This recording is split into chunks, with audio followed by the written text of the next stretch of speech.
नमस्कार दोस्तों, शाम के 7 बज चुके हैं और यूपी तक पर वक्त है मुद्दे की बात का। लखनऊ का तापमान 41 डिग्री पहुंच चुका है और पिछले एक हफ्ते में ये बहुत तेजी से बढ़ा है। मौसम के जानकार कह रहे हैं कि इस बार बसंत आया ही नहीं, सर्दी के बाद सीधी गर्मी आ गई। लेकिन अगर आप लखनऊ के सियासी तापमान को देखेंगे तो आपको पता लगेगा कि वो और ज़्यादा तेजी से बढ़ा है। खास तौर पर निकाय चुनावों की जब से घोषणा हुई है, तमाम पार्टियों ने अपने सारे घोड़े खोल दिए हैं, क्योंकि निकाय चुनावों को 2024 के लोकसभा चुनावों के सेमीफाइनल के तौर पर देखा जा रहा है। वैसे भी पिछले कई सालों से बीजेपी ने तो जैसे एक परंपरा बना दी है कि कोई चुनाव छोटा होता ही नहीं है। हर चुनाव को बीजेपी लोकसभा चुनाव के अंदाज में ही लड़ती है और इसलिए बाकी पार्टियों को भी टक्कर में उसी अंदाज में चुनाव लड़ना पड़ता है। लेकिन यूपी में बीजेपी, अखिलेश यादव यानी समाजवादी पार्टी, मायावती, इनके जीत के दावों के बीच जो कुछ और खिलाड़ी अलग अलग जगह पर अलग अलग कोनों में थोड़ी सुगबुगाहट पैदा कर रहे हैं, वो हैं ओम प्रकाश राजभर, जिन्होंने आज ही अपने कुछ प्रत्याशियों की घोषणा की है। वो हैं दिल्ली के मुख्यमंत्री अरविंद केजरीवाल की पार्टी आम आदमी पार्टी। आम आदमी पार्टी ने शायद आम आदमी पार्टी अकेली ऐसी पार्टी है जो फिलहाल मुद्दों की बात कर रही है। राजभर ने भी कुछ किया है, लेकिन राजभर के मुद्दे बहुत बड़े मुद्दे लगते हैं, जो सीधा हाउस टैक्स हाफ और वाटर टैक्स माफ जैसा जो एक निकाय चुनावों का मुद्दा हो सकता है। शायद आम आदमी पार्टी वो पहली पार्टी है जो उसके साथ प्रचार कर रही है। इसके अलावा असदुद्दीन ओवैसी, उनकी पार्टी AIMIM, वो भी चुनाव में अपनी ताल ठोक रहे हैं। और ओवैसी गुजरात, मध्य प्रदेश, महाराष्ट्र ऐसी कई जगहों पर ये दिखा चुके हैं कि वो निकाय चुनावों के जरिए ही किसी भी स्टेट की पॉलिटिक्स में अपनी मौजूदगी को बढ़ाते हैं। तो ये तमाम खिलाड़ी, राजभर की बात कर लें, केजरीवाल की बात कर लें, ओवैसी की बात कर लें, ये कितना किसी का खेल बिगाड़ने का या खेल बनाने का मादा रखते हैं, इसको समझने के लिए आज हमारे साथ मौजूद हैं लखनऊ से वरिष्ठ पत्रकार, राजनीतिक विश्लेषक हेमंत तिवारी जी, और दिल्ली से हमारे साथ मौजूद हैं कबूल अहमद। कबूल आजतक.in जो वेबसाइट है उसके सीनियर कंटेंट एडिटर हैं, वरिष्ठ पत्रकार हैं, राजनीतिक विश्लेषक हैं। स्टूडियो में मेरे साथ हैं अमीश राय, जो कि यूपीतक.in जो हमारी अपनी वेबसाइट है उसके एडिटर हैं। तो सबसे पहला सवाल मैं हेमंत जी आप ही के पास लेकर आना चाहता हूं। हम एक एक करके सब पर बात करेंगे। सबसे पहले मैं एक ओवरव्यू, एक बड़ी तस्वीर आपसे समझना चाहूं कि ये जो खिलाड़ी हैं ओम प्रकाश राजभर, केजरीवाल, असदुद्दीन ओवैसी, पिछले चुनावों के आंकड़ों पर मैं नजर डाल रहा था, मैंने देखा कई जगह पर इन्होंने खेल बनाया, बिगाड़ा है। आपको क्या लगता है कि इस बार के निकाय चुनावों में इनकी प्रेजेंस, इनकी मौजूदगी क्या मायने रखती है? देखिए, पार्टी कोई भी हो, अगर पार्टी है और उसका संगठनात्मक ढांचा है तो मायने तो रखती है किसी भी चुनाव में, चाहे वो पंचायत के चुनाव हो, चाहे स्थानीय निकाय के चुनाव हो। और ऐसे चुनाव जहां सीधी मतलब प्रत्यक्ष वोटिंग होती हो, वहां इनका असर होता है। अभी जिन महाशय के आपने नाम लिए, इनकी जो पार्टियां हैं, इनका अलग अलग अंदाज है। और आपने सही कहा कि इसमें एक आध है जो खेल बिगाड़ने वाले हैं, भले उनका खेल अच्छा ना बने, हो सकता है कुछ कॉर्पोरेटर्स की बोहनी उनकी हो जाए, लेकिन वो बहुत से स्थान पर जहां डायरेक्ट मेयर के चुनाव होते हैं या डायरेक्ट नगर पालिका परिषद के चुनाव होते हैं या फिर नगर पंचायत के चुनाव होते हैं, वहां खेल खराब कर सकते हैं। जैसे ओवैसी कितने कॉर्पोरेटर जिता पाएंगे इस चुनाव में, ये 17 नगर निगमों में कहा नहीं जा सकता। लेकिन पिछले दिनों का जो रिकॉर्ड है, वो शहरी आबादी जहां थोड़ा सा मुस्लिम बहुल है, वहां ओवैसी को लोग पसंद करते हैं। और जो कस्बाई इलाके हैं जहां नगर पंचायतें होती हैं या नगर पालिका परिषद होती है, वहां भी इनका ठीक ठाक मतलब पिछली बार 32 सीटें निकाली थी सर ओवैसी ने। जी इसीलिए बता रहा हूँ, 32 सीटें सब मिला के निकाली थी। जी, सब मिला के। तो ऐसे में नुकसान किसका हुआ? नुकसान प्रत्यक्ष रूप से समाजवादी पार्टी का हुआ, या एक तरीके से मान लें बसपा का हुआ। हालांकि अब मुस्लिम वोट, चूंकि मैं फिर एक बार इस पूरे, आपने कहा कि बृहद परिदृश्य बता दूं, तो अब वो दिन चले गए जब ये खाली लोकल इश्यूज पर चुनाव होते थे। अब पॉलिटिकल पार्टियां इतनी तैयारी से लड़ती हैं कि आदमी भी पॉलिटिकली सोच करके यहाँ वोट करता है कि ये कमल को दे या पंजे को दे या साइकिल को दे या किसको दे या झाड़ू को दे। एक तो ये, दूसरा केजरीवाल केजरीवाल के जो नारे हैं और केजरीवाल ने जो कुछ दिल्ली में किया है उसकी जो भी मशहूरियत है दूसरे राज्यों के कस्बाई या शहरी इलाकों में वो थोड़ा अट्रैक्टिव है। जैसे अभी उत्तर प्रदेश के अलावा बहुत दिनों से बीएमसी जो मुंबई की सबसे बड़ा कॉरपोरेशन इस देश का, वहां भी तैयारी कर रहे हैं और उनके नारे वहां मतलब लोगों को बड़ा अपीलिंग लग रहे हैं। ऐसे यूपी में भी खाली ये बात गुजरात में भी सर केजरीवाल गुजरात में सूरत की सारी सीटें जीत के एकदम चर्चा में आ गए थे और विधानसभा के प्लेयर हो गए थे। मैं उसी पे बता रहा हूं आपको। गुजरात का परिणाम सामने है, तो उसी दृष्टि से इन्होंने उत्तर प्रदेश को लिया। हालांकि एक बात बता दूं, चुनाव लड़ने के लिए जो बुनियादी चीजें होती हैं उसमें केजरीवाल कमजोर हैं। आज के चुनाव में जो बुनियादी जरूरतें होती हैं उस दृष्टि से कमजोर है, ऑर्गेनाइजेशनल सेटअप है लेकिन उतना इफेक्टिव नहीं है। लेकिन इनके नारे और इनके वादे जो है वो स्वाभाविक रूप से शहरी मतदाताओं को लुभाते हैं। अगर किसी को लगे हमको बिजली फ्री मिलेगी तो उसका अट्रैक्शन तो बढ़ेगा ही, और ऐसे लोगों की तादाद बहुत ज्यादा है।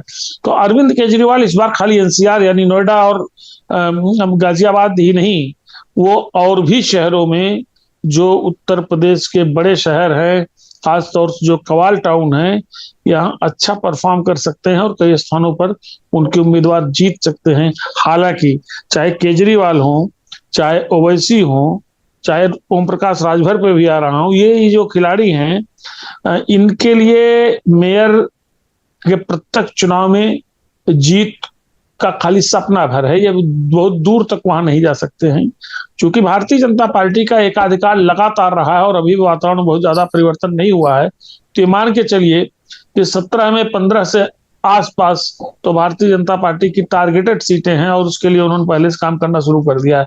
बाकी बात रही सुहेल देव राजभर की, मतलब यानी ओम प्रकाश राजभर की पार्टी की, तो ओम प्रकाश राजभर, देखिए ओम प्रकाश राजभर बड़ी पॉलिटिक्स के महत्वपूर्ण छोटे खिलाड़ी हैं, लेकिन ये बहुत बड़ी पॉलिटिक्स का मैदान नहीं है जहां वो लड़ने चले आए। आपने कैंडिडेट्स की लिस्ट देखी होगी जी। जिस वर्ग की बात करते हैं उस वर्ग के कुल कितने कैंडिडेट उन्होंने दे दिए। अल्टीमेटली उनको अपर कास्ट के कैंडिडेट्स लाने पड़े। तो अपर कास्ट के कैंडिडेट्स का फायदा क्या होता है कि उनका अपना संपर्क, अपना दायरा, अपनी जो रीच उनकी खुद की है वो इनके साथ जुड़ जाएगी और कहने लायक हो जाएगी हमने 10,000, 5,000, 18,000 वोट यहाँ पाया और कुल मिलाकर के सारे नगर निकाय में हमने 9 लाख वोट जीते। मतलब आगे का रिकॉर्ड बनाने के लिए, और इसमें कोई बुराई भी नहीं है। लेकिन अगर हम ये कहें कि ओम प्रकाश राजभर की पार्टी कुछ बहुत ज्यादा करने जा रही है तो ये मुझे नजर नहीं आता। हाँ, ये जरूर है कि जो नगर पंचायतें होती हैं, नगर पंचायतों में राजभर की पार्टी का कई जगह पर उनको जीत भी मिल सकती है। जैसे उनका जो जिला है अपना गाजीपुर, और मऊ जिले में, जौनपुर में भी 1-2 जगह बढ़िया लड़ेंगे, तो ऐसे फुटकर स्थानों पर उनको जीत मिल सकती है और कुछ कॉर्पोरेटर्स उनको मिल सकते हैं। इन जगहों पर नगर पालिका के सदस्य मिल सकते हैं, लेकिन बड़ी लड़ाई में वो बहुत ज्यादा दूर तक नहीं जाएंगे। तो क्षेत्र जो, जैसे हम लोग पार्लियामेंट्री पॉलिटिक्स का जो इलेक्ट्रल स्वरूप होता है जब उसकी चर्चा करते हैं तो हम लोग कहते हैं कि जो छोटे प्लेयर्स हैं, तो इस जो शहरी सरकार की लड़ाई है, इस शहरी सरकार की लड़ाई में जो छोटे प्लेयर्स हैं इनकी अहमियत तो है, लेकिन बड़े फलक पर राज मिल जाए इनको और इनके मेयर हो जाए, उस स्थिति में इनकी लड़ाई नहीं है। हालांकि अभी मैं फिर एक बात कह रहा हूं, जो मुझे नजर आता है कि अरविंद केजरीवाल की आम आदमी पार्टी, भले इधर तमाम चक्कर हुआ हो, मनीष सिसोदिया कांड हुआ हो, पब्लिक बीच बहुत सी चीजें गई हो, लेकिन आम आदमी पार्टी वेस्टर्न यूपी के कुछ बड़े शहरों में, इवन मैं कह रहा हूं कि लखनऊ तक में अगर उसने मेयर के कैंडिडेट उतारे तो अच्छा खासा वोट उनको मिल सकता है, क्योंकि एक बहुत बड़ा क्लास उनकी अपील को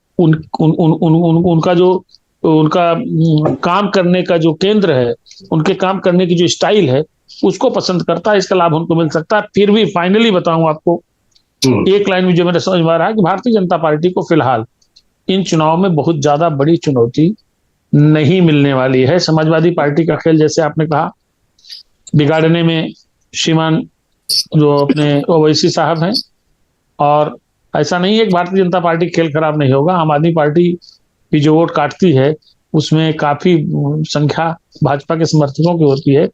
फिर भी भारतीय जनता पार्टी की वर्चस्व रहेगा, और फिर एक बार जिस तरीके से मायावती तैयारी के साथ उतर रही हैं और कैंडिडेट्स वगैरह काफी मंथन किया गया है, वो दूसरे स्थान पर रह सकती है। जी जी कबूल। हम सीट वाइज इसके बाद आएंगे, अगले राउंड में आएंगे। पहले मैं आपसे भी एक बड़ी पिक्चर समझना चाहता हूँ। बेसी हो, और इन्होंने गुजरात या मध्य प्रदेश जैसे जो बीजेपी के मॉडल स्टेट थे, जहां बीजेपी का एक छत्र राज्य लोकसभा विधानसभा में था, वहां पर लोकल बॉडी इलेक्शंस में वो लड़े और कई जगहों पर अपनी उपस्थिति दर्ज भी करवाई। क्या आपको लगता है कि यूपी जैसे राज्य में इन प्लेयर्स की लड़ने का कोई मतलब है, कोई खेल बिगाड़ने बनाने का इनका मादा है, या फिर ओम प्रकाश राजभर जो ओरिजिनली यूपी की पार्टी हैं और वो पूर्वांचल में कुछ खेल बना बिगाड़ सकते हैं? देखिए नीरज भाई, सबसे बड़ी बात यह है कि जो जो छोटे प्लेयर हैं, निश्चित तौर पे खास तौर से उत्तर प्रदेश में जो नगर निकाय चुनाव है, उसमें जिन तीन दलों की हम बात कर रहे हैं, चाहे वो असदुद्दीन ओवैसी की पार्टी हो, या अरविंद केजरीवाल की आम आदमी पार्टी हो, या फिर ओम प्रकाश राजभर की सुभाषपा हो, मुझे लगता है इन तीनों में जो सबसे बड़ा अगर कोई प्लेयर है और सबसे छुपा रुस्तम साबित होगा, वो असदुद्दीन ओवैसी की पार्टी MIM। 2022 के चुनाव के बाद अगर उत्तर प्रदेश में भारतीय जनता पार्टी के बाद किसी ने संजीदगी के साथ निकाय चुनाव की तैयारी में जुटी थी तो वो MIM थी। MIM के जो प्रदेश अध्यक्ष हैं शौकत, वो लगातार मेहनत कर रहे थे और काफी मशक्कत कर रहे थे, और मशक्कत करने का हमने देखा है कि वो छोटे छोटे कस्बों में अलग अलग सम्मेलन कर रहे थे। और जब चुनाव उत्तर प्रदेश में आरक्षण को लेके रुक गया था, खासतौर से एकदम तापमान ठंडा पड़ गया था, तब भी वो लगातार सक्रिय थे, और वो लगातार जो है खासतौर से मुस्लिम बाहुल कस्बों में, जिलों में जा जाकर वो सम्मेलन कर रहे थे, लोगों को जोड़ रहे थे। मुझे लगता है कि वो जो इस चुनाव में अहम भूमिका अदा कर सकते हैं, और खासतौर से जो मुस्लिम बेल्ट हैं उन इलाकों में। ओम प्रकाश राजभर की जहां तक बात है, ओम प्रकाश राजभर का दायरा बहुत सीमित है। ओम प्रकाश राजभर की राजनीतिक पृष्ठभूमि भी, अगर उनका आधार देखें तो ग्रामीण इलाकों में ज्यादा है। राजभर उनका जो आज भी जो भी थोड़ा बहुत सियासी आधार है, वो राजभर समुदाय के बीच इर्द गिर्द समटा हुआ है, और वो शहरी इलाकों में वो नहीं है। तो मुझे लगता है नगर निगम में तो उनकी कोई भूमिका नहीं। नगर पालिका में वो पार्षद में एक आध सीटों पे कहीं प्रभाव जमा ले जाए तो मुझे लगता है हो सकता है। बाकी नगर पंचायत में कुछ जगह की नगर पंचायत, जिस तरह के हेमंत जी बात कर रहे थे, तो मुझे भी लगता है कि कुछ जगह पूर्वांचल के कुछ नगर पंचायतों में, 2-4-6 नगर पंचायतों में वो अहम रोल प्ले कर सकते हैं। और जिस तरह से उन्होंने सवर्ण कैंडिडेट उतारे हैं, उसके लिहाज से मुझे लगता है कुछ हो सकता है। दूसरी तरफ अरविंद केजरीवाल की बात है। अरविंद केजरीवाल की पार्टी बहुत समय से अगर आप देखें तो संजय सिंह जो उत्तर प्रदेश के रहने वाले हैं, अरविंद केजरीवाल भी अगर दिल्ली के बाद कहीं से अपनी सियासत की शुरुआत की थी तो उत्तर प्रदेश से की थी। बनारस से चुनाव लड़े थे मोदी के सामने। यहाँ तक कि कुमार विश्वास उस समय थे, वो भी उत्तर प्रदेश के रहने वाले हैं, उन्होंने अमेठी से लड़े थे चुनाव। अरविंद केजरीवाल खुद मुख्यमंत्री बनने से पहले उत्तर प्रदेश में रहते थे, मनीष सिसोदिया भी उत्तर प्रदेश में रहते थे। लेकिन उत्तर प्रदेश में, दिल्ली में आम आदमी पार्टी का निश्चित तौर पर आधार बढ़ा, लेकिन उत्तर प्रदेश में वो सियासी जड़ें कभी नहीं जमा पाई है। 2014 में भी वो जो है, आप देखेंगे कि वो चुनाव लड़ी, उस वक्त लग रहा था कि उत्तर प्रदेश में हो जाएगा, लेकिन ऐसा कुछ नहीं हुआ। फिर उसके बाद आप देखेंगे कि उत्तर प्रदेश में 2017 में निकाय चुनाव आता है। उस समय 2017 में निकाय चुनाव आम आदमी पार्टी लड़ती है, और मुझे याद है कि बिजनौर की एक सीट थी जहां पे वो जीतने में कामयाब थे, वो भी नगर पंचायत की थी, और वो भी आप देखेंगे तो वो मुस्लिम बाहुल इलाका था जहां से जीते थे। इसके अलावा कहीं भी, खासतौर से NCR की हम बात करें तो NCR में कोई बहुत अच्छा इनका प्रदर्शन नहीं था। जो शहरी इलाके में, वहां भी कहीं इनकी उतनी वो नहीं थी। तो मुझे लगता है कि अब एक बार फिर से केजरीवाल ने एक्टिव हुए हैं। जिस तरह से हम देखते हैं नीरज भाई कि आम आदमी पार्टी की जो सियासत है वो अचानक एक्टिव होती है, पूरी तरह से माहौल बनाने में जुट जाती है, पूरी उनकी टीम लग जाती है। लेकिन जिस तरह से उन्होंने गुजरात में चुनाव लड़ा है, जिस तरह से उन्होंने उत्तर प्रदेश वहां मध्य प्रदेश में चुनाव लड़ा है, उनके पास उन इलाकों में एक अच्छे खासे चेहरे थे, वहां के स्थानीय नेताओं की एक अच्छी खासी टीम थी। वो मुझे उत्तर प्रदेश में नहीं दिख रही। संजय सिंह जरूर उत्तर प्रदेश में हैं, लेकिन वो जितना उत्तर प्रदेश से ज्यादा वो राष्ट्रीय राजनीति में सक्रिय रहते हैं। उत्तर प्रदेश में वो उस तरह का आधार, उस तरह का अपना जनाधार तैयार नहीं कर पाए हैं, जिससे वो गुजरात, मध्य प्रदेश जैसे नतीजे या दिल्ली के एमसीडी जैसे नतीजे दोहरा सके। दिल्ली दरअसल उत्तर प्रदेश में जो आधार है शहरों में, वो भारतीय जनता पार्टी के का आधार है, और भारतीय जनता पार्टी उस वोट पे काबिज है। और उत्तर प्रदेश की सत्ता पे जब भारतीय जनता पार्टी खुद काबिज है, तो उस इलाके में अभी सेंधमारी करना अरविंद केजरीवाल के लिए थोड़ा सा मुझे चुनौती दिखता है। तो और जो भी वो अगर अहम भूमिका अदा कर सकते हैं, तो उनका भी मुझे लगता है कि वही मुस्लिम बेल्ट हैं, जहां पे कुछ वो अपना आधार स्थापित कर सकते हैं, या वेस्ट बेल्ट है। जबकि अगर चाहे तो केजरीवाल जिस समुदाय से आते हैं, वह समुदाय से वो शहरी इलाकों में बहुत ज्यादा प्रभावी है। लेकिन उत्तर प्रदेश का जो वैश्य समुदाय है, वो अपना जो उनकी जो मनपसंद पार्टी है, वो आम आदमी पार्टी नहीं है, वो भारतीय जनता पार्टी है। तो मुझे लगता है कि आम आदमी पार्टी ठीक है, चुनाव लड़ रही है, हाउस टैक्स हाफ और बिजली आप माफ, इस तरह के नारे दिए जा रहे हैं, बिजली के है। लेकिन दरअसल उत्तर प्रदेश में इन वादों, इन नादों से ज्यादा जो राजनीतिक समीकरण है, जो राजनीतिक पार्टियों का अपना स्थापित वो है, वो एजेंडा है, वो मुझे लगता है ज्यादा प्रभावी करेगा। और खास तौर से बीजेपी और सपा बसपा के बीच तो चुनाव दिख ही रहा है। लेकिन जैसे कि हम बात कर रहे थे हम इससे पहले की डिबेट में कि नीरज भाई की उत्तर प्रदेश में जो चुनाव का पैटर्न रहा है निकाय चुनाव का, वो नगर निगम का अलग है, नगर पालिका का अलग है, नगर पंचायत का अलग है। और उत्तर प्रदेश की जो नगर पंचायतें हैं, वो उसमें जो 540 नगर पंचायतें हैं, करीब उसमें 200 ऐसी नगर पंचायत हैं जहां मुस्लिम वोट जो है 50% के आसपास है, और उस इलाकों में 50% के आसपास या उससे ज्यादा है, तो काफी अहम भूमिका हो जाती है। और जिस तरह की हेमंत जी बात कह रहे थे कि शहरी इलाकों में ओवैसी का, दरअसल शहरों में ओवैसी का आधार इसलिए भी बढ़ रहा है क्योंकि एक लगातार उनका पार्टी के है, और ये दिखा भी है, एक पैटर्न रहा है कि आम आदमी को ये असदुद्दीन ओवैसी की जहां भी राजनीतिक एंट्री हुई है या लॉन्चिंग हुई है, वो निकाय चुनाव के जरिए हुई है। वो उत्तर प्रदेश में भी जब आए थे नीरज भाई, मुझे याद है 2017 से पहले, तो जिला पंचायत के जरिए वो चुनाव में दस्तक दिए थे। 2012 या 13 की बात है। वो नगर निकाय और जिला पंचायत के एक सदस्य, कई 3-4 सदस्य जिताने में कामयाब थे। कई जो है बीडीसी वो थे जिनको समर्थन किया था। हालांकि वो पार्टी सिंबल पे चुनाव नहीं लड़ा था, लेकिन उसमें एक एक्सपेरिमेंट जो है एमआईएम ने आजमगढ़ में किया था कि सुरक्षित सीट पे उन्होंने एक दलित कैंडिडेट को उतारा और वो जिताने में सफल रहे थे। मुझे लगता है इस तरह के अभी उनके जो टिकट और वितरण हो रहे हैं, मैं देख रहा हूं उसकी फहरिस्त, उसमें वो मुस्लिम इलाकों से और खासतौर से बहुत सी नगर पंचायतें मुस्लिम इलाके की सुरक्षित है। ऐसे में वो उतार के मुझे लगता है कि उनकी कोशिश है कि कम से कम हम ऐसी 2-4-3 दर्जन जो है नगर पंचायतों में कब्जा जमा ले जाएं, ताकि आने वाले समय में अपनी उपस्थिति दर्ज करा ले जाए। पिछली बार चुनाव में हमने देखा था कि फिरोजाबाद जैसे सीट पे भारतीय जनता पार्टी के मुकाबले एमआईएम खड़ी हुई नजर आ रही थी। इसके अलावा मुरादाबाद, संभल, इस इलाके में भी एमआईएम ने अच्छा प्रदर्शन किया था, बिजनौर, ये पश्चिम उत्तर प्रदेश के बेल्ट में।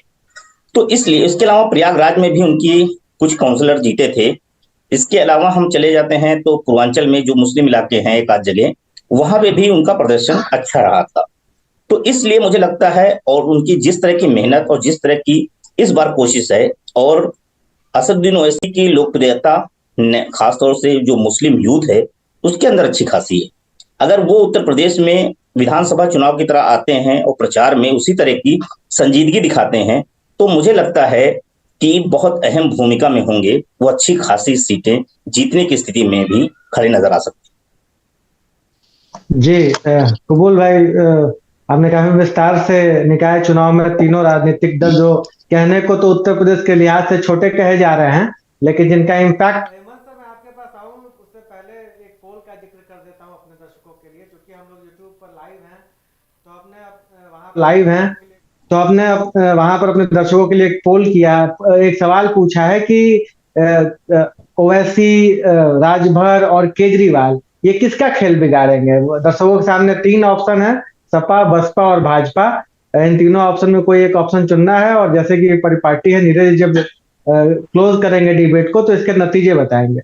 हेमंत सर, मैं जरा आम आदमी पार्टी के संदर्भ में आपसे एक स्पेसिफिक सवाल पूछना चाहता हूं, जो हमारे दर्शकों की समझ के लिए, कि जब हम आम आदमी पार्टी के प्रोस्पेक्ट्स के लिए बात करते हैं उत्तर प्रदेश में, खास करके निकाय चुनाव के संदर्भ में, तो क्या कहीं हम ऐसा तो नहीं कि बड़ा परंपरागत तरीके से राजनीति को सोच रहे हो? क्योंकि ये वो आप नहीं है जो 2017 की आप थी, ये 2023 की आप है, जो पंजाब में सरकार बना चुकी है, जो गुजरात में सूरत के निकाय चुनाव में अच्छा प्रदर्शन कर चुकी है, गुजरात के विधानसभा चुनाव में अच्छा प्रदर्शन कर चुकी है, और काफी आक्रामक तरीके से अब जहां भी जा रही है अपनी राजनीति कर रही है। और दूसरा, इस बात को कहने का एक दूसरा आधार यह है कि जो शहरी निकाय चुनाव के मुख्य मुद्दे होते हैं, बिजली, पानी, सड़क, ये जो उसके मुख्य मुद्दे हैं, उन मुद्दों पर बात करने वाली पार्टी के रूप में आपको एक राष्ट्रीय स्वीकारोक्ति मिलती नजर आ रही है। अभी हाल में उसे राष्ट्रीय पार्टी का दर्जा भी मिला है।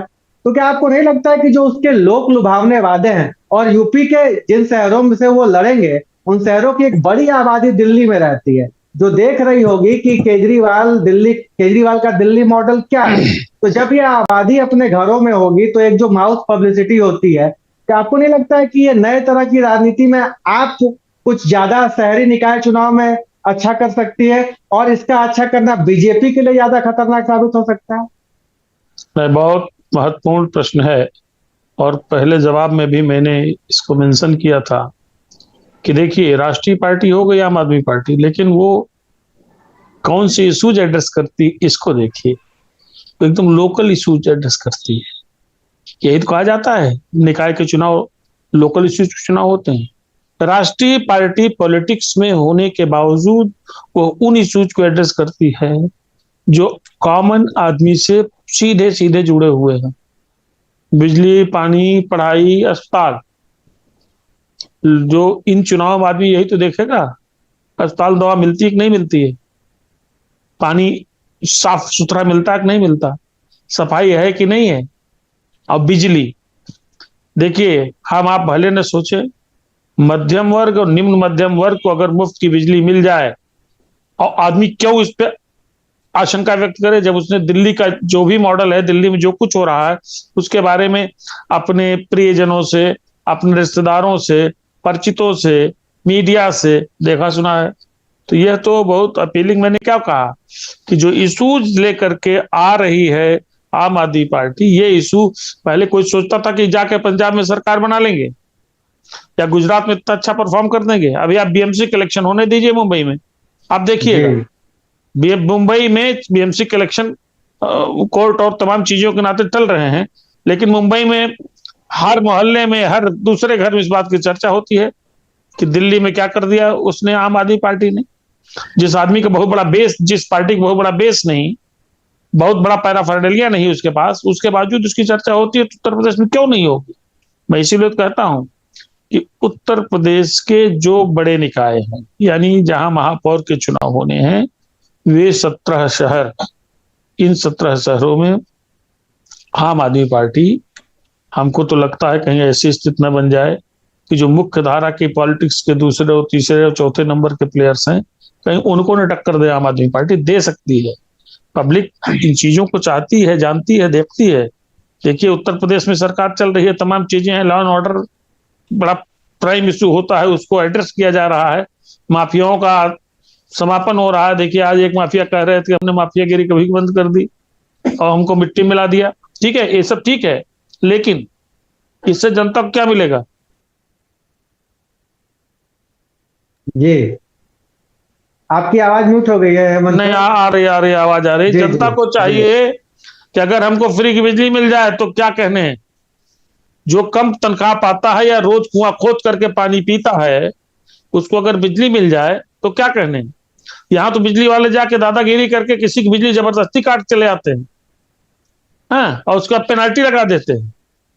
लेकिन तो ये सब चीजें देखनी पड़ेगी ना। और ये अभी सुनिएगा, यह निकाय चुनाव होने दीजिए, इसके बाद आप आम आदमी पार्टी का परफॉर्मेंस आगे देखिएगा कि आम आदमी एक पार्टी एक ट्रेंड बनाएगी। यहाँ मैं नहीं कह रहा हूं उसका कोई मेयर बन जाएगा या कहीं बहुत ज्यादा जबरदस्त उसके कॉर्पोरेटर्स आ जाएंगे, लेकिन उसका परसेंटेज ऑफ वोट देखिएगा, उसके जीते हुए कैंडिडेट्स की संख्या देखिएगा, और उसको जो मुख्य धारा की राष्ट्रीय राजनीति के प्लेयर्स हैं उनसे तुलना करिएगा। और आपके प्रश्न का एक हिस्सा था, क्या भाजपा को नुकसान होगा? स्वाभाविक रूप से होगा, स्वाभाविक रूप से होगा। एक ऐसा क्लास जो निचला क्लास, भाजपा ने रिसेंट पॉलिटिक्स में कौन सा क्लास जोड़ा है? ये नरेंद्र मोदी की पॉलिटिक्स के चलते भारतीय जनता पार्टी ने एक जो आर्थिक आधार पर जो निचला वर्ग है वो क्लास जोड़ा है, बहुत मुकम्मल तौर पर जोड़ा है। और वही क्लास है जिसको नगर निकाय में क्या चाहिए? अगर फ्री की बिजली मिल जाए, उसके बच्चे की फ्री की पढ़ाई हो जाए, अस्पताल में फ्री की दवा मिले, अच्छा अस्पताल बने, तो निश्चित रूप से उसका ध्यान तो उधर जरूर जाएगा एक बार कि भाई इसको क्यों न देख ले, अगर दिल्ली में कर रहा है और यहाँ करने को कह रहा है।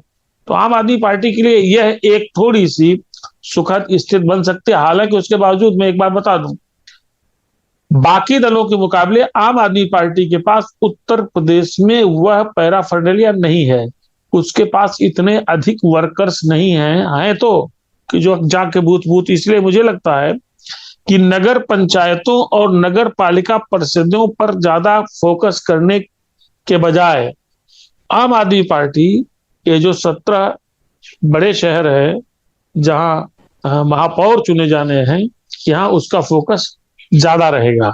हालांकि नगर पालिका परिषदों में भी इस बार उसका खाता खुलेगा, आप देखते जाइएगा, और नगर पंचायतों में भी खुल सकता है। हालांकि नगर पंचायत के चुनाव बहुत लोकल होते हैं, वहां इनका अपना कोई संगठन नहीं है, वहां तो नहीं कह सकते, लेकिन जो बड़ी नगर पालिकाएं हैं वहां इनको वोट मिल सकते हैं। परंतु जहां महापौर के चुनाव होने हैं, ये जो 17 शहर हैं, इन 17 शहरों में आम आदमी पार्टी को मिलने वाले वोट, आम आदमी पार्टी की जीतने वाले सभासद, आम आदमी पार्टी ने किस दल को जिससे हारी उसको कितनी टक्कर दी, ये सब आंकड़े देखना बहुत दिलचस्प होगा। जी जी कबूल भाई, मैं आपके पास लौटता हूं एक सवाल के साथ। चूंकि आपने AIMIM का जिक्र किया और उसकी मेहनत का जिक्र किया, जाहिर तौर पर उसके प्रदेश अध्यक्ष शौकत अली एक्टिव हैं, लेकिन इस बार क्या जिस तरीके से विधानसभा चुनाव में ओवैसी की सक्रियता हमें नजर आ रही थी, वैसी सक्रियता क्या? पहला सवाल मेरा। और दूसरा सवाल ये है कबूल भाई, ये थोड़ा सा इस सवाल को हमारे दर्शकों की समझ के लिए आपको ज्यादा खींच कर इसका जवाब देना होगा कि आज मुस्लिम मतदाता जो है उत्तर प्रदेश का, वो भाजपा भी पसमानदा की राजनीति कर रही है। उसका भी दावा है कि जो वार्ड के जो उसको जो निकाय चुनाव में वो इस बार रिकॉर्ड प्रत्याशी उतारेगी, उसके पास रिकॉर्ड आवेदन आ रहे हैं, ये भाजपा दावा कर रही है। सपा ठेकेदारी लेके बैठी, ऐसा कहा जाता है, आरोप लगाया जाता है बसपा की तरफ से। बसपा खुद मुस्लिम सियासत कर रही है, ओवैसी की एंट्री हो ही गई है। तो क्या उत्तर प्रदेश का सबसे दिग्भ्रमित वोटर मुसलमान ही है, जिसको सारी पार्टियां जैसे कहा जाए मछली का कांटा फंसा के मछली फंसाया जाता है, वैसा फंसाने की कोशिश कर रही है और वो तय नहीं कर पा रहा है? क्योंकि जब ये कोशिश 2022 में भी हो रही थी और ये पसमानदा की कोशिश भाजपा और पहले से कर रही है, लेकिन इसके बावजूद 2022 में मुस्लिम वोटरों ने जैसी एकजुटता सपा के लिए दिखाई, वैसा कभी देखने को नहीं मिला। तो कहीं ऐसा तो नहीं है कि जब ये चौतरफा उसको जाल में फंसाने की कोशिश होगी तो वो फिर एक बार एकजुट हो जाएगा सपा के लिए? कबूल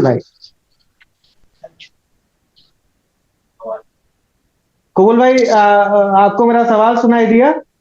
जी म्यूट पर है? जी हाँ अमित भाई, आपका पहला सवाल था ओवैसी की सक्रियता पे। ये बात सच है कि MIM में जिस तरह के शौकत मेहनत कर रहे हैं और असदुद्दीन ओवैसी जिस तरह से 2022 के चुनाव में उत्तर प्रदेश में मशक्कत किए थे, उस तरह की सक्रियता फिलहाल नहीं दिख रही है असदुद्दीन ओवैसी की। ना उस ऊर्जा के साथ जो है ओवैसी उत्तर प्रदेश में अभी फिलहाल कोई दौरा किए हैं, न उत्तर प्रदेश में आए हैं। हालांकि चुनाव नतीजे के बाद वो एक दौरा किए थे, लेकिन इस वक्त जो उत्तर प्रदेश में निकाय चुनाव पूरी तरह से ऐलान हो चुका है, नामांकन शुरू हो चुका है पहले चरण का, ऐसे में असदुद्दीन ओवैसी का उत्तर प्रदेश में नहीं आना निश्चित तौर पे ये उनके उम्मीदवारों के लिए थोड़ा सा उनके मनोबल को थोड़ा डाउन कर रहा है। मुझे लगता है कि अगर असदुद्दीन ओवैसी सक्रिय होते हैं तो उसका असर दिख सकता है। ये शौकत की वजह से, शौकत के चेहरे पे कोई वोट एमआईएम को नहीं दे रहा है। जो भी एमआईएम को मुस्लिम मतदाता या जो भी वोट मिल रहा है, वो वोट जो है असदुद्दीन ओवैसी के चेहरे में मिल रहा है, या फिर जो स्थानीय कैंडिडेट होंगे एमआईएम के। अगर स्थानीय कैंडिडेट कोई मजबूत होगा, जैसे मैं एक उदाहरण तौर बोलूं तो कुंदरकी में कुछ जगह पूर्व अध्यक्षों ने अभी फिलहाल कुछ दिन पहले, वो असदुद्दीन ओवैसी थे, दिल्ली में आकर मिले थे, 3 चेयरमैन थे मुरादाबाद जिले की, वो आकर मिले थे और वो शामिल होने, मुझे लगता है उस वक्त शामिल भी हुए कि नहीं वो मैंने खबर नहीं देखी, लेकिन आके शौकत के साथ यहाँ मिले थे।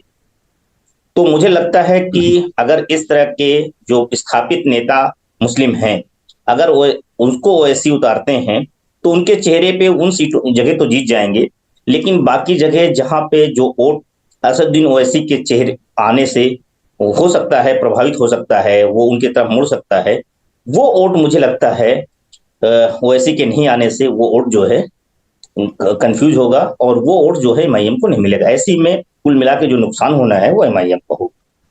तो एक बात तो ये। दूसरी बात ये है कि एमआईएम उस तरह संजीदगी के साथ, उतनी संजीदगी के साथ जिस तरह से 2022 में जिस ऊर्जा के साथ चुनाव लड़ रही थी, वो ऊर्जा नहीं है।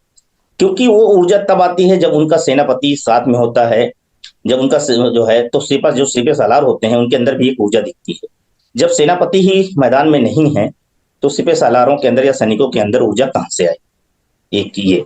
अब बात आती है मुस्लिम वोटों की। ये बात सच है कि उत्तर प्रदेश में जो मुस्लिम वोट है वो सबसे आसान सब पार्टियों को दिख रहा है, और सबको आसान इसलिए दिख रहा है कि ये यही वोट है जो जिसको आसानी से अपने साथ जोड़ा जा सकता है।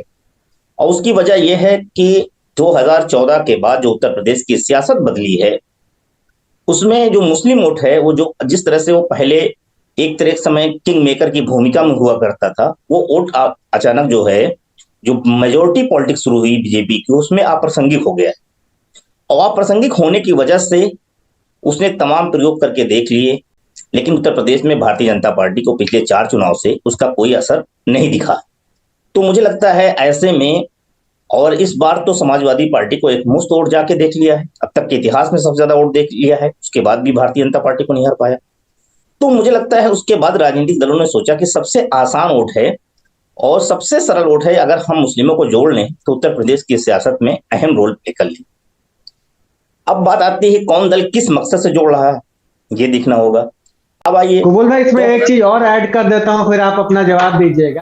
सपा कैंपेन करती है जब मुस्लिम वोटों के लिए, तो ये साबित करने की कोशिश करती है, और कई दफा तो लगता है कि उस कोशिश में वो कामयाब नजर आती है कि बसपा बीजेपी की बी टीम है, ओवैसी बीजेपी को जिताने आते हैं। क्योंकि ओवैसी के लिए ये बात केवल सपा नहीं कह रही होती है, कांग्रेस भी कह रही होती है, बिहार में चले जाएंगे तो जेडीयू और आरजेडी भी कह रही होती है।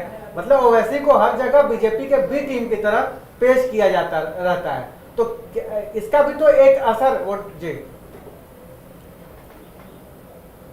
अमीश भाई, आपने वो सवाल पूछ लिया जो मैं कल स्टोरी कर आपने ये दरअसल आप देखेंगे कि अभी 2 दिन पहले जो लगातार ओवैसी को बीजेपी की बी टीम बताने का, खासतौर से कांग्रेस से लेके जो तथाकथित सेकुलर दल हैं, वो बताने की कोशिश और नैरेटिव गढ़ने की कोशिश कर रहे हैं, वो कहीं ना कहीं मुसलमानों के बीच में भी एक छवि एमआईएम की ओवैसी की बनी है कि वो कहीं ना कहीं जहां भी चुनाव लड़ते हैं वो बीजेपी को फायदा दिलाने चाहते हैं। इस तरह के आरोपों का एहसास असदुद्दीन ओवैसी को बहुत बखूबी हुआ है। यही वजह है कि अभी 2 दिन पहले वो एक मस्जिद में खड़े होकर उन्होंने कहा कि मैं अल्लाह के घर में खड़ा होकर कसम खाता हूं कि मैं किसी भी टीम का हूं नहीं, मैं सिर्फ मुस्लिम गरीबों की लड़ाई लड़ रहा हूं। उन्होंने ये बताने की कोशिश की कि वो जो है सिर्फ मुसलमानों के हक की लड़ाई लड़ रहे हैं, इसमें वो किसी के लिए बी टीम के तौर पे काम नहीं कर रहे हैं। वो अगर काम कर रहे हैं तो मुसलमानों के हक हुकूक के लिए काम कर रहे हैं। उन्होंने ये भी बताने की कोशिश की असदुद्दीन ओवैसी ने कि मुझे भारतीय जनता पार्टी कुछ भी दे दे, कितना भी मेरे लिए कर ले, लेकिन मुझे खरीद नहीं सकती। उन्होंने रमजान के महीने में मस्जिद में खड़े होकर ये बात कहना, असदुद्दीन का इसका मतलब है कि वो मुसलमानों को विश्वास दिलाना चाहते हैं, यकीन दिलाना चाहते हैं। और वो वीडियो बहुत ज्यादा लोगों के बीच जा रहा है, वायरल हो रहा है। वो हैदराबाद की एक मस्जिद का है, रमजान का महीना है का है, तमाम मुसलमानों के बीच में वो बात कह रहे हैं कि मैं खुदा के घर में खड़ा हूं। तो मुझे लगता है कि असदुद्दीन ओवैसी को इस बात का एहसास हुआ है कि जो खासतौर से विपक्षी दल हैं जो उनके खिलाफ नैरेटिव गढ़ने की कोशिश कर रहे हैं, वो मुसलमानों के बीच में असर कर रहा है। और ऐसे में उस नैरेटिव को तोड़ना और अपनी सियासत को बनाए रखने के लिए उस नैरेटिव को तोड़ना बहुत जरूरी है।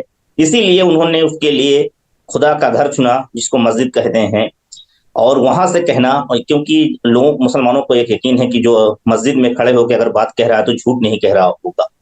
और ओवैसी का जिस तरह संजीदगी के साथ और जज्बात के साथ उन्होंने कहा है, तो मुझे लगता है उस नैरेटिव को तोड़ने का, जो आप बात कह रहे थे, उस नैरेटिव को तोड़ने की उन्होंने कोशिश की है। और उसके बहुत मैसेज हैं, क्योंकि 2024 का चुनाव नजदीक है और वो जिस तरह से 2024 के चुनाव में लड़ना चाहते हैं, तो मुझे लगता है वो बताना चाहते हैं। तो एक बात तो ये हो गई नीरज भाई, वो अमीश भाई। दूसरी बात, आप बात हो रही थी मुस्लिम वोटों की। तो जो मुस्लिम वोटर है, जिस बात पे आप कह रहे थे, वो मुस्लिम वोटर दरअसल हर पार्टी के लिए सबसे आसान दिख रहा है कि बहुत आसानी से ये वोट आ जाएगा, और वो इसलिए आ जाएगा, और सबके अपने मकसद हैं। देखिए, उत्तर प्रदेश में जिस तरह से समाजवादी पार्टी को मुसलमानों ने वोट दिया, उसकी जो खुशी, उसकी जो चिंता है, वो तमाम पार्टियों को हुई। बसपा को भी हुई, क्योंकि बसपा जिस हद में पहुंच गई। दूसरी तरफ कांग्रेस की स्थिति देख लीजिए क्या हो गई। तीसरी चीज जो है, भाजपा को क्या चिंता हुआ। भाजपा को लगा कि अगर यही पैटर्न मुसलमानों का रहा आगामी चुनावों में, इससे जो है समाजवादी पार्टी लोकसभा में 2024 के चुनाव में खेल कर सकती है। अगर मुसलमानों ने एक मुश्त वोट समाजवादी पार्टी को दिया, उसके साथ दूसरा वोट जुड़ जाता है, तो जहां पे 40-45% मुस्लिम है पश्चिम यूपी के, वहां खेल बिगड़ जाएगा। तो वहां पे भारतीय जनता पार्टी ने अब उसमें पसमानदा दांव खेल के उस वोट के हिस्से में से कुछ वोट हासिल करना चाहती है। और भारतीय जनता पार्टी इसलिए पसमानदाओं को लेकर एक अभियान चला रही है, लगातार मोर्चा खोल रही। अब तो वो चुनाव में बड़ी संख्या में देने जा रही है। तो ये बीजेपी का मकसद है। अब बीजेपी इसमें से कितनी जिता पाती है और मुसलमानों का विश्वास कितना भाजपा पे हो पाता है, ये दिखेगा। दूसरी तरफ जो है बसपा की है। बसपा भी दरअसल यही हुआ कि मुसलमानों के सपा के साथ जाने से बसपा की सियासत आज कहां पहुंच गई।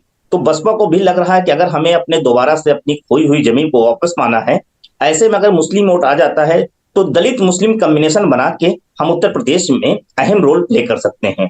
और खासतौर से निकाय चुनाव में अगर बसपा को वापसी करना है, तो निश्चित तौर पे उनका आधार जो है वो मुसलमानों के ही जरिए बन सकता है। क्योंकि पिछली बार भी हमें दिखा था कि मुस्लिम और दलित कॉम्बिनेशन के जरिए वो 2 सीटें जीतने में सफल रही थी मेयर का। और इसीलिए वो दरअसल बार बार कोशिश है कि वे इस फार्मूले पे काम करें। इसीलिए आप देखेंगे सहारनपुर में इमरान मसूद की जो समधन है, उनको टिकट दिया गया है। वो इसीलिए दिया है क्योंकि वो ओबीसी समुदाय जाती है, वो समान सीट हो गई थी। तो आप समझ सकते हैं कि वहां पे भी प्रयोग हो रहा है, मेरठ में भी हो रहा है, मुरादाबाद में भी हो रहा है। तो बसपा इस तरह से जो मुस्लिम बाहुल सीटें हैं वहां ये प्रयोग कर रही है कि वो दलित मुस्लिम के जरिए फिर से एक बार उत्तर प्रदेश में अपने आप को बीजेपी के विकल्प के तौर पे खड़ी कर सके। अब बात आती है कांग्रेस की। ऐसा नहीं कांग्रेस नहीं कर रही, कांग्रेस इस वक्त सबसे ज्यादा रोजा इफ्तार कर रही है और उसके तमाम उतराने, और उसके पीछे भी इसका मकसद है, क्योंकि कांग्रेस का जो आधार रहा है कभी मुसलमान रहा है, और मुसलमान के खिसक जाने से और ब्राह्मण और दलित के खिसक जाने से आज कांग्रेस के साथ पहुंच गई। तो उसको भी लगता है कि मुस्लिम वोट ही एक आसान है, अभी दूसरा वोट तो हमारे साथ आ नहीं रहा है, ऐसे में हम मुस्लिम वोट को अपने साथ जोड़ लें। कांग्रेस भी इसीलिए मुसलमानों के लेके जगह जगह रोजा इफ्तार करा के उनके दिल जीतने की कोशिश कर रही है और अपने राजनीतिक वजूद को फिर से हासिल करने की लड़ाई लड़ रही है। अब बात आती है आम आदमी पार्टी की। आम आदमी पार्टी का भी फोकस मुसलमानों पे है अमीश भाई। आम आदमी पार्टी भी मुसलमानों की कोशिश कर रही है, लेकिन जिस तरह से दिल्ली के एमसीडी चुनाव में मुसलमानों के इलाके में आम आदमी पार्टी का सियासी असर हुआ है, और उसके पीछे जो केजरीवाल की सॉफ्ट हिंदुत्व पॉलिटिक्स रही है, वो बहुत बड़ा झटका साबित हुई है। चाहे वो दिल्ली के दंगे पे खामोश रहना का मामला रहा हो, या और भी कई इश्यूज आए जहां पे वो मुसलमानों के इशू पे किनारा कर लिया, या शाहीन बाग जैसा प्रोटेस्ट हुआ, वहां पे वो वोट मांगने मुस्लिम इलाकों में नहीं गए, तो उसका असर ये दिखा कि जामिया जैसे इलाके में या सीलमपुर जैसे इलाके में आम आदमी पार्टी का दिल्ली में सफाया हो गया और उस इलाकों में कांग्रेस की दोबारा से वापसी हुई है। तो इस तरह से आप देखेंगे कि सारी पार्टियां, अब बात आती समाजवादी पार्टी। समाजवादी पार्टी का पूरा आधार नगर निगम चुनाव में, नगर पालिका चुनाव में मुस्लिम वोटों पे टिका हुआ है। कांग्रेस, आप समाजवादी पार्टी का जो भी प्रदर्शन होगा वो सिर्फ मुसलमानों के वोटों पे हो सकता है, और इसीलिए समाजवादी पार्टी इस वक्त जो है वो मुस्लिम वोटों को लेके अपनी राजनीति खींच रही है। नगर पालिका से लेकर नगर पंचायत तक हम तमाम जगह देख रहे हैं कि समाजवादी मुसलमानों की पहली पसंद जो बन रही है वो समाजवादी पार्टी बन रही है। और समाजवादी पार्टी से टिकट की दावेदारी भी जिन जगहों पे हो रही है, आप देखेंगे नीरज भाई, सबसे ज्यादा जो है मुस्लिम कैंडिडेट ही नजर आएंगे। क्योंकि ऐसी आप देख लें तो हम अगर बात करें उत्तर प्रदेश की, तो ऐसी 17 में से करीब 8 या 9 नगर निगम है जहां पे मुस्लिम वोट ठीक ठाक अच्छी भूमिका में है।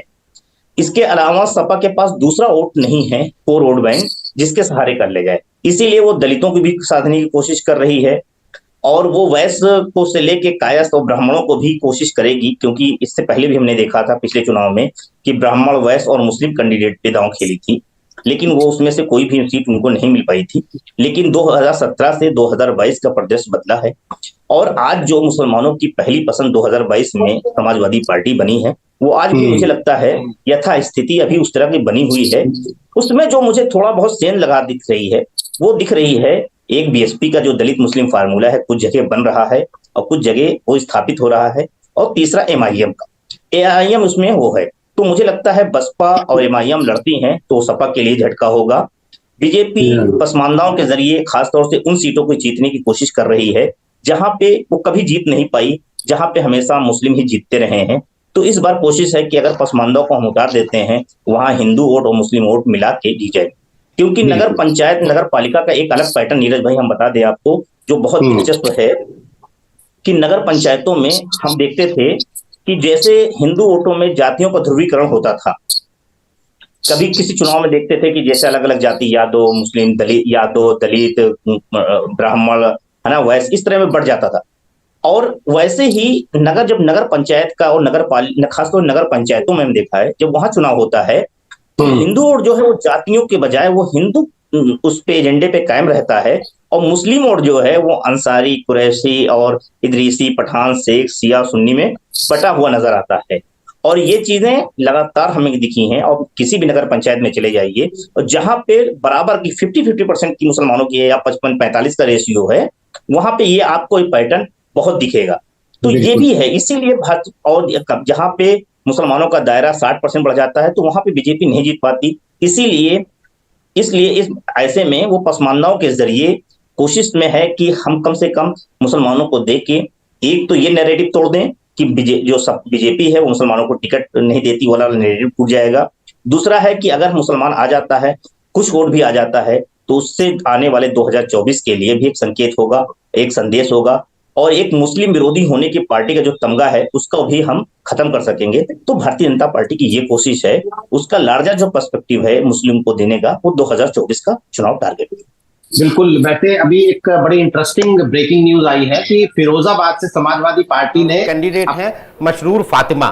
फिरोजाबाद सीट जिसका जिक्र आप कर रहे थे कबूल अहमद भाई, कि मैं अपने दर्शकों को बता दूं कि दरअसल फिरोजाबाद पर मेयर के चुनाव में पिछली बार बीजेपी जीती थी, लेकिन ओवैसी की पार्टी एआईएमआईएम से मशरूर फातिमा चुनाव लड़ रही थी और उन्होंने 56,000 से ज्यादा वोट लिए थे। बीजेपी की कैंडिडेट 42,000 वोट से जीती थी। यानी अगर एआईएमआईएम के वोट समाजवादी पार्टी को मिल जाते तो समाजवादी पार्टी वहां से मेयर का चुनाव जीत सकती थी। अब उन्हीं एआईएमआईएम की कैंडिडेट जो थी वो पिछले दिनों समाजवादी पार्टी में आ गई थी और उनको समाजवादी पार्टी ने अपना मेयर का कैंडिडेट बना दिया है। यानी हम जो बात कर रहे थे कि शहरों में भी इस बार समाजवादी पार्टी की को हम पिछले चुनावों के आधार पर ये नहीं कह सकते कि शहरों में बिल्कुल वो नहीं होंगे। वैसे सर, क्योंकि मैं ताज़ा खबर मैंने बताई है, इसके साथ एक और खबर जो भी अब से घंटा भर पहले आई थी हेमंत सर, कि हम लोग राजभर की सीरियसनेस पर और राजभर के कैंडिडेट्स पर बात कर रहे थे। राजभर ने मेयर के 5 कैंडिडेट घोषित किए, उसमें से 3 ब्राह्मण, 1 प्रजापति, 1 राजभर। इलाहाबाद से जो उनके प्रजापति कैंडिडेट थे उन्होंने अभी 1 घंटा भर पहले ये कह दिया कि भाई मुझे तो पता ही नहीं है कि मुझे मेयर का चुनाव बनाया राजभर ने, मतलब राजभर का कैंडिडेट ही भाग गया। अब उन्होंने एक निषाद कैंडिडेट वहां से घोषित किया है। तो ऐसे में आपको क्या लगता है, कितनी कितनी सीरियसनेस है राजभर की इस कोशिश में? जी आप। और सवाल मुझसे है? जी आपसे सर।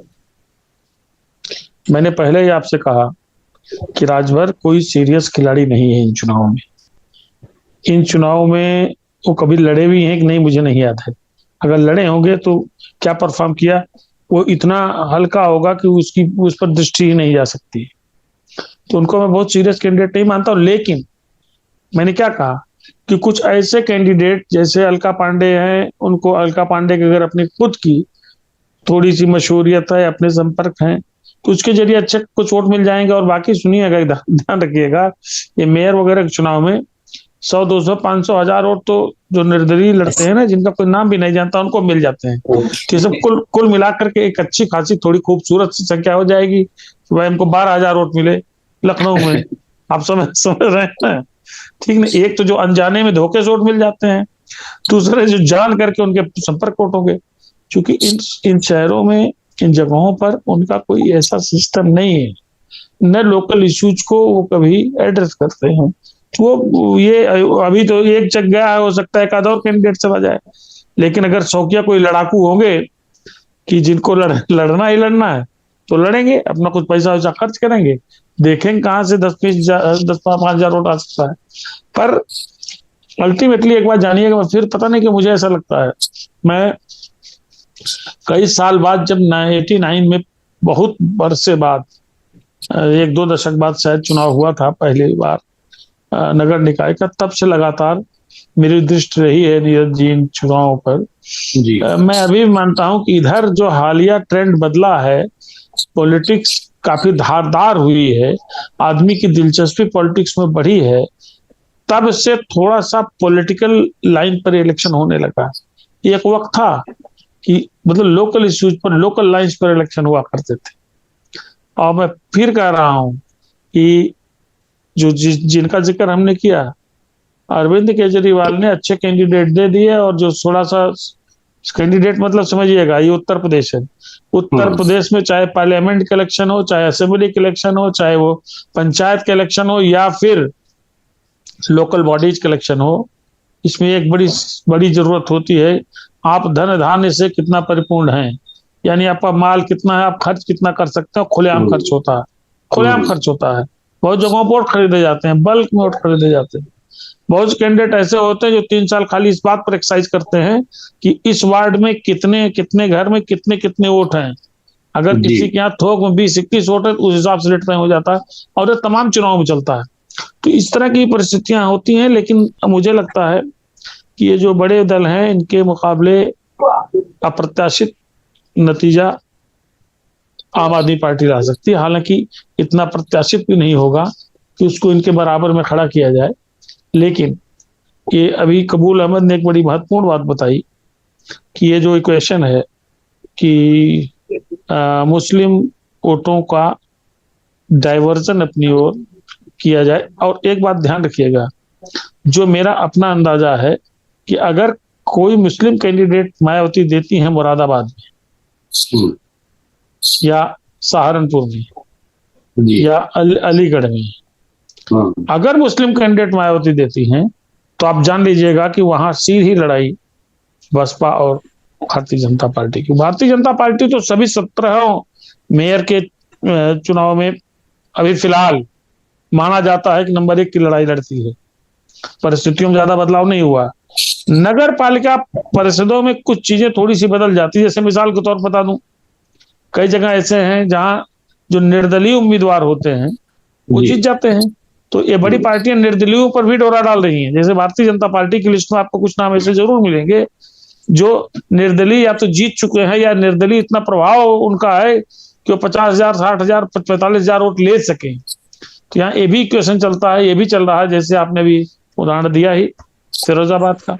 अब फिरोजाबाद में क्या होगा? फिरोजाबाद में देखिए, फिरोजाबाद यादव परिवार का बड़ा महत्वपूर्ण क्षेत्र है, और ये वही जगह है जहाँ की पॉलिटिक्स को लेकर के यादव परिवार का कुल झगड़ा शुरू होता है प्रोफेसर राम गोपाल और शिवपाल के बीच में। हाँ, तो ऐसे फिरोजाबाद जैसी जगह पर अब एक और चीज देखनी पड़ेगी, ध्यान रखिएगा, जो मैं हमेशा कहता हूं, इसको पहले बहुत लोगों ने लाइटली लिया, लेकिन मैंने बहुत गंभीरता से इसके आंकड़े इकट्ठा किए, इस पे मैंने काफी काम किया कि ये चुनाव में भी एक परिस्थिति आती है, चूंकि शहर का चुनाव है, तो अगर जैसे एक मोहल्ले में 500-800 मुस्लिम भाई बहन हैं, तो एक मुश्त उन्होंने तय कर लिया कि जा करके हमको वो जो साइकिल वाली मोहतरमा है कैंडिडेट, उनको वोट करना है, तो उसका लोकल रिएक्शन तुरंत होता है, और उस रिएक्शन में सीधे सीधे मामला भारतीय जनता पार्टी के पक्ष में जाता है, और उसमें जो है जो वोट काटने वाली छोटी छोटी मशीनें हैं, छोटी छोटी पार्टियां हैं, ये गौड़ हो जाती है। यह एक बड़ा इक्वेशन इन चुनाव में हो सकता है, क्योंकि मैंने पिछली बार जो देखा था नीरज जी, असेंबली इलेक्शंस में, कि अगर कोई बड़ा गांव है जहां एक मुश्त 500, 800, 400, 300 घर मुस्लिम भाइयों के हैं, और 800, 1000, 12, 1400 घर अदर कास्ट के हैं, तो वहां रिएक्शन का वोट पड़ा, और उस रिएक्शन के वोट ने सारी स्थिति बदल दी। वरना बता रहा हूं आपको जी, समाजवादी पार्टी और भारतीय जनता पार्टी के आंकड़ों में बहुत ज्यादा फर्क नहीं रहता 2022 में।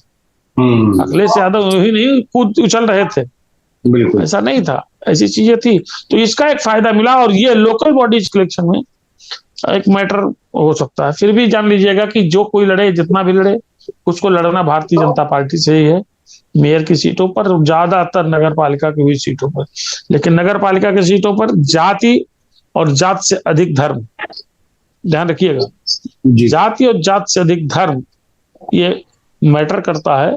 बहुत से ऐसी नगर पालिका परिषद हैं जहां मुस्लिमों की आबादी सबसे ज्यादा है, जहां शेड्यूल कास्ट की आबादी सबसे ज्यादा है, तो परिणाम उसी हिसाब से अपेक्षित है, और मुझे नहीं लगता कोई नया इक्वेशन, नई चीज आ रही, सिवाय इस बात के कि आम आदमी पार्टी कैसा चुनाव, किस तैयारी के साथ, किन कैंडिडेट के साथ बड़े शहरों में लड़ती है।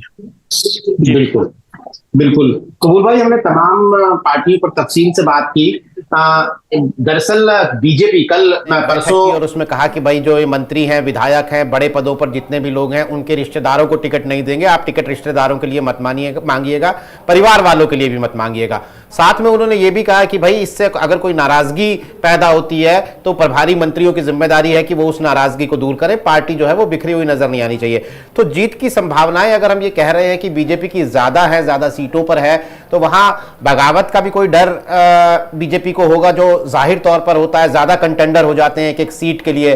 क्या आपको कोई ऐसा, आपके पास सूचना कोई है कि बीजेपी को बगावत का सामना करना पड़ सकता है, कुछ पॉकेट्स में ही सही, खासकर प्रयागराज सीट के लिए? प्रयागराज सीट जैसे जो कि अब वो अभिलाषा नंदी को देंगे, या फिर उमेश पाल की पत्नी का पोस्टर लग गया था वहां पे कि वो चुनाव लड़ेंगी।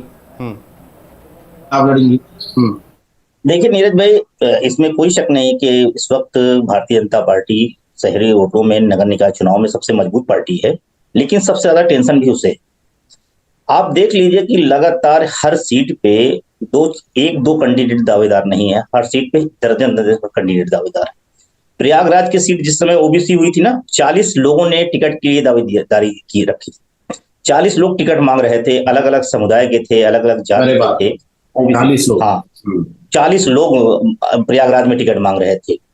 और अभिलाषा गुप्ता निश्चित तौर पर मेयर हैं, अगर परिवार को टिकट नहीं तो क्या अभिलाषा गुप्ता को तीसरी बार वहां से मेयर बनने का मौका मिलेगा? क्या भारतीय जनता पार्टी नंदी की पत्नी को, जो मंत्री हैं, उनकी पत्नी को टिकट देंगे? नहीं देंगे क्या? एक बड़ी बात ये। दूसरी बात यह है कि ज्यादातर सीटों में अगर आप देखें उत्तर प्रदेश में, तो 16 पिछली बार नगर निगम, जिसमें से 14 पे उनके मेयर थे, 14 में से 8 मेयर अभी भी ऐसे हैं जो मौजूदा समय में मेयर हैं, और उनकी सीट कहीं ना कहीं उनके मन मुताबिक उन्हीं के हुई है, या जो मौजूदा समय में आरक्षण था वही हो गया है, या फिर वो बदल के महिला या पुरुष में तब्दील हो गई है। तो ऐसे में हर सीट पे जो है वो मेयर, खासतौर से मैं बात करूं कानपुर की, तो कानपुर में जो प्रियंका शुक्ला जी है, अभी वो मौजूदा समय में वहां पे मेयर हैं, लेकिन अगर कानपुर का प्रदेश देखा जाए तो हर बार भारतीय जनता पार्टी वहां पे अपना कैंडिडेट बदलती रही है। तो क्या बीजेपी अपने मौजूदा मेयर को टिकट देगी? इस वजह से वहां पे भी दावेदारों की संख्या अच्छी खासी है। और अगर ऐसे में बदला भी जा सकता है। मुझे लगता है एक अगर बदला जाएगा तो निश्चित तौर पे क्या मौजूदा मेयर शांत बैठेंगी, क्योंकि अपना वो लगातार मेहनत कर रही थी, चर्चा में थी, तमाम कोशिशें कर रही थी। तो मुझे लगता है ये। दूसरी बात है, प्रयागराज में क्या अभिलाषा गुप्ता का टिकट काटा जाता है तो वो बीजेपी को जिताने के लिए उसी तरह से मशक्कत करेंगी। बरेली में मौजूदा मेयर जो है गौतम जी, क्या उनका टिकट कटता है? वहां भी लगातार कई लोग टिकट मांग रहे हैं, वहां से अग्रवाल भी एक दावेदार हैं, ऐसे कई लोग हैं। और सहारनपुर जैसी सीट पे भी कम से कम मैं आपको बताऊं तो 14 से 15 कैंडिडेट जो है दावेदारी अपने टिकट की कर रखी है, और वो भी अलग अलग समुदाय से हैं। तो मुझे लगता है कि उस सीट पे भी बहुत निर्णायक वोट है और भारतीय जनता पार्टी के लिए सीट आसानी दिख रही थी। ऐसे में अरे अगर किसी कबूल साहब, सॉरी, एक मिनट रोक रहा हूँ खाली। एक महत्वपूर्ण विषय, बहुत बड़ा सवाल है, ये बहुत बड़ा सवाल है और भारतीय जनता पार्टी में इसको लेकर के काफी उहापोह की दशा है, हालांकि बगावत के आसार कहीं नहीं है। लखनऊ का बहुत बड़ा महत्वपूर्ण प्रकरण है। लखनऊ में संयुक्ता भाटिया को दोबारा टिकट नहीं मिलना लगभग तय है, लेकिन यहाँ पिछले कई वर्षों से ब्रजेश पाठक जो डिप्टी सीएम है, उनकी पत्नी नम्रता पाठक, वो लखनऊ का कोई ऐसा मोहल्ला नहीं होगा, कोई ऐसा इलाका नहीं होगा, मतलब वो दिन दिन में 15-15, 20-20, 25-25 प्रोग्राम अटेंड करती हैं। और जितने मतलब पिछले 5 वर्षों से 6 वर्षों से सोशल एक्टिविटीज उनकी लखनऊ में किसी महिला से अधिक है। और वे मैं नहीं कह रहा हूं, और आमतौर पे भाजपा के भी लोग मानते हैं कि मेयर के लिए महिला सीट अगर हुई है तो नम्रता पाठक बहुत डिजर्विंग है। लेकिन अब भारतीय जनता पार्टी का यही फैसला यहाँ भी दिक्कत करेगा, ये तो है। लेकिन हाँ, लेकिन एक बात है नीरज भाई, यही बात जो है निकाय चुनाव भी, कोई पंचायत चुनाव में कही गई थी, लेकिन हमने देखा है कि पंचायत चुनाव में ऐसा नहीं कि टिकट के दावेदारों को नहीं मिला, ब्लॉक प्रमुख भी बने, जिला पंचायत अध्यक्ष बने। स्वामी प्रसाद मौर्य उस समय बसपा सपा बीजेपी में हुआ करते थे, इन्हीं की बहू उस वक्त ब्लॉक प्रमुख बन गई। तो बीजेपी मतलब कहना अलग है, ये हर चीज हर आदमी पे लागू नहीं होता है, ये कुछ लोगों के लिए लागू होता है, कुछ लोगों के लिए संदेश होता है, मुझे लगता है। तो भारतीय जनता पार्टी कह जरूर रही है, लेकिन उसको अमली जामा पहनाना कि हम नेताओं को, विधायकों के, मंत्रियों को, परिवार को टिकट नहीं देंगे, ये मुझे लगता है उतना आसान नहीं है। इसको जो है अमली जामा पहनाना, कहना अलग चीज है, करना बहुत मुश्किल है ना करना, क्योंकि अगर नहीं हो तो बहुत सारे ऐसे नेता हैं या परिवार के लोग हैं जो परिवार से अलग होकर लड़ेंगे चुनाव, इसमें कोई रोक नहीं पाएंगे, वो भले ही निर्दलीय लड़े। अब उसको कितना डैमेज कंट्रोल कर पाती है भारतीय जनता पार्टी, देख लीजिए। कर्नाटक का हश्र देख लीजिए किस तरह का है, वो है। ईश्वरप्पा की हालत ये हो गई कि ईश्वरप्पा के लोग इलाके में पूरे पूरे मेयर जो है इस्तीफा दे रहे हैं। तो ये मैंने देखा था, यही पैटर्न इन्होंने हिमाचल में किया, उसका असर क्या हुआ ये सबके सामने है। तो मुझे लगता है ये चीज है। लेकिन एक बात जो है मैं बताऊंगा सपा की दृष्टि से, अगर देखें तो जैसे इन्होंने फिरोजाबाद में एक एक्सपेरिमेंट इस बार किया कि एमआईएम के कैंडिडेट को ला के, अब समाजवादी पार्टी ने देखा कि उस इलाके में कैसे, तो वहां यादव और मुस्लिम कॉम्बिनेशन बनाने की कोशिश की है। निश्चित तौर पे ये दो बहुत वहां निर्णायक हैं। वहां की लड़ाई अब बीजेपी बनाम सपा की बीच हो सकती है। मेरठ में बीजेपी के लिए समाजवादी पार्टी गले की फांस बनने जा रही है। वहां से अतुल प्रधान की पत्नी को टिकट दिया गया है, और वो अतुल प्रधान सिर्फ जो है बसपा के समीकरण को नहीं खराब करेंगे, वो भारतीय जनता पार्टी के भी समीकरण को खराब करेंगे। अतुल प्रधान लड़ते हैं, और गुर्जरों के बारे में कहा जाता है कि गुर्जर जो है पार्टी से ज्यादा अपने जात को देखता है, और अपनी जात को, ये मुझे खतौली के चुनाव में इसका हमें उदाहरण मिला था। अगर वहां पे चुनाव होता है, अतुल प्रधान की बीवी सपा की कैंडिडेट हो चुकी है मेयर की, और वहां से मुझे लगता है बसपा जो है शाहिद अखलाक के भाई को चुनाव लड़ाएगी, और बीजेपी किसी अग्रवाल को लड़ाएगी चुनाव। तो वहां अग्रवाल, ब्राह्मण और मतलब अग्रवाल, मुस्लिम, गुजर, ये तीन जो है बहुत के बीच फाइट होनी है, और इसमें कोई किसी से भी कमजोर स्थिति में नहीं है। सपा वहां जो है गुजर और मुस्लिम कॉम्बिनेशन बनाने की कोशिश कर रही है, और आरएलडी उसका समर्थन करेगी तो जाट कॉम्बिनेशन बनाने की कोशिश करेगी। बीजेपी अपर क्लास ब्राह्मण अग्रवाल सब बना के जो उसका वोट आधार है उसका कॉम्बिनेशन बना रही है। सपा वहां पे, बसपा जो है वहां पे दलित मुस्लिम कॉम्बिनेशन बनाने की कोशिश कर रही है। और मुझे लगता है समाजवादी पार्टी, जो पिछली बार आपने एक बात अभी नीरज भाई कही थी कि सपा को 2017 की नजरिए से नहीं देखना चाहिए, मैं भी कह रहा हूं कि आप मुझे लग रहा है अब उनके टिकट की अभी हमने भी लिस्ट देखी, लिस्ट देखने के बाद जिस तरह के कैंडिडेट के नाम आ रहे हैं एक एक करके, वो मुझे लग रहा है कि समाजवादी पार्टी ने तैयारी कर ली है कि 2000 मेयर का चुनाव किसी भी सूरत में हमें इस बार खाता खोलना है। और मुझे लगता है कि उसमें कई ऐसी सीटें हैं जहां पे सपा अहम रोल प्ले कर सकती है। जैसे अभी तक प्रयागराज की लड़ाई से बाहर बताई जा रही थी सपा, अब वहां पे भारतीय जनता पार्टी के मुकाबले अगर कोई पार्टी खड़ी नजर आएगी तो वो बसपा नहीं बल्कि सपा नजर आएगी। यही हाल फिरोजाबाद में है, यही हाल मुरादाबाद में है, और मुझे लगता है कि यही हाल अभी सहारनपुर के लिए कशमकश की स्थिति है। बरेली में भी यही स्थिति है, और सुनीता आयरन की पत्नी वहां से चुनाव लड़ सुनीता आयरन जो है, जो कांग्रेस के सांसद रहे, उनकी पत्नी है, ये मेयर भी रही हैं, वो वहां से चुनाव लड़ सकती हैं। और ये मुझे लगता है कि इसी तरह से सपा जो है क्या कहते हैं, लखनऊ में भी अगर बीजेपी किसी से लड़ाई होगी तो वो समाजवादी पार्टी होगी। वो जीत हार सपा की ना हो लेकिन सपा ही होगी। तो मुझे लगता है कि समाजवादी पार्टी इस चुनाव में बहुत अहम भूमिका में है। यही हाल अयोध्या में भी है। अयोध्या में अगर पवन पांडे की पत्नी को मिल जाता है या उनके परिवार से किसी ब्राह्मण को टिकट मिल जाता है तो वहां पे बीजेपी के लिए आसान नहीं होगा जीत। यही हाल गोरखपुर में है, यही हाल वाराणसी में। तो मुझे लग रहा है कि इन इलाकों में अगर आप देखेंगे ज्यादातर सीटों पे लड़ाई सपा और बीजेपी की है, और कुछ सीटों पे लड़ाई बसपा और बीजेपी की है। तो उत्तर प्रदेश में जो नगर निकाय का चुनाव है, इन्हीं के बीच अभी फिलहाल सिमटा हुआ दिख रहा है। बिल्कुल। तो जैसा हमने आपको शुरुआत में ही कहा था कि भले ही निकाय चुनाव है, एक्साइटमेंट है, इनकी जो गर्मी है वो विधानसभा या लोकसभा से कम नहीं है, क्योंकि अगले साल होने वाले लोकसभा चुनाव से पहले इन निकाय चुनावों को सीधे तौर पर सेमीफाइनल के तौर पर देखा जा रहा है। हर पार्टी चाहती है कि अपना अच्छे से अच्छा प्रदर्शन करके वो 2024 के लिए अपनी नींव को ज्यादा मजबूत करे। हमने दोस्तों YouTube पर आपसे एक सवाल पूछा था कि ओम प्रकाश राजभर, असदुद्दीन ओवैसी या फिर अरविंद केजरीवाल की जो पार्टियां लड़ रही हैं निकाय चुनावों में, वो किसका खेल सबसे ज्यादा बिगाड़ेंगी, बीजेपी का, समाजवादी पार्टी का या बीएसपी का। तो हमारे इस कार्यक्रम को देखने वाले ज्यादा दर्शकों का मानना है कि ये समाजवादी पार्टी का खेल बिगाड़ेंगी। 47% लोगों का कहना है कि समाजवादी पार्टी का खेल बिगड़ेगा, लेकिन साथ ही 45% लोगों का मानना है कि बीजेपी का खेल बिगड़ेगा, और सिर्फ 8% लोगों को यह लगता है कि वो बीएसपी का खेल भी बिगाड़ सकते हैं। तो काफी दिलचस्प होगा यह देखना ओम प्रकाश राजभर, असदुद्दीन ओवैसी या अरविंद केजरीवाल इस चुनाव में किस तरह की चुनौती पेश करते हैं, खेल बनाते हैं, बिगाड़ते हैं, और बीजेपी, अखिलेश और मायावती की पार्टियां जो जीत के दावे कर रही हैं उन्हें किस हद तक वो पूरा कर पाती हैं। आज कार्यक्रम में शिरकत करने के लिए हेमंत जी, कबूल भाई, आपका बहुत बहुत शुक्रिया। अमीश, आपका भी बहुत बहुत शुक्रिया। तमाम दर्शकों का आभार। आज के लिए नमस्कार।